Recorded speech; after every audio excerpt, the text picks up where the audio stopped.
இன்று ஜும்ஆ வாசிகளாக வாழ்ந்து கொண்டிருக்கிறார்கள் முஸ்லிம்கள். வெள்ளிக்கிழமை பார்த்தால் பள்ளிகளில் இடம் இருக்காது. காலை ஃபஜ்ர் தொழுகையில் பார்த்தால் இமாமும் முஅத்தினும் நின்று கொண்டிருப்பார்கள். எத்துணை பள்ளிகளிலே இந்த காட்சியை பார்க்கிறோம். இப்படி பள்ளிகளை காலி செய்துவிட்டு தெருக்களிலே போராடக்கூடிய சமூகம். போராட்டம் கூடாது என்று சொல்லவில்லை. பள்ளிகளை மறந்துவிட்டு தொழுகையை மறந்துவிட்டு தொழுகையை கூட சரிவர நிறைவேற்ற துப்பில்லாத இந்த சமூகத்தை கொண்டு அல்லாஹ்வுடைய வெற்றியை கொண்டு வர முடியாது. இது தொழுகையுடைய நிலைமை என்றால் இன்னும் எத்துணை இபாதத்துகள் இந்த மார்க்கத்திலே இருக்கிறது.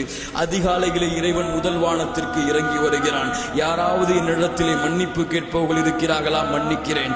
யாராவது என்னிடத்திலே உதவி கேட்பவர்கள் இருக்கிறீர்களா? உதவி செய்கிறேன் என்று அல்லாஹ்வுடைய அழைப்பை ஏற்றுக்கொள்ளாமல் உறங்கிக் கொண்டிருக்கும் முஸ்லிம்கள் இருக்கும் சமுதாயம் இது.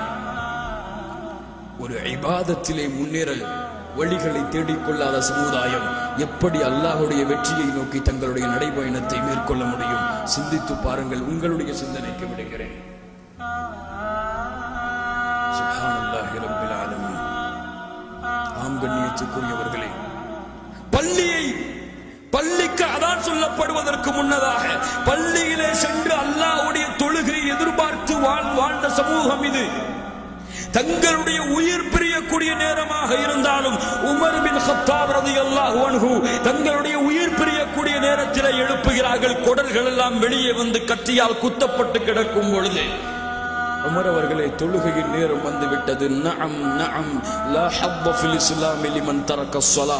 ஆம் ஆம், எவன் இந்த மார்க்கத்திலே தொழுகையை விடுகிறானோ அவனுக்கும் இஸ்லாமிற்கும் சம்பந்தம் இல்லை என்று உமர் அவர்கள் கூறிவிட்டு அந்த நேரத்திலும் தொழுகையை நிறைவேற்றினார்கள்.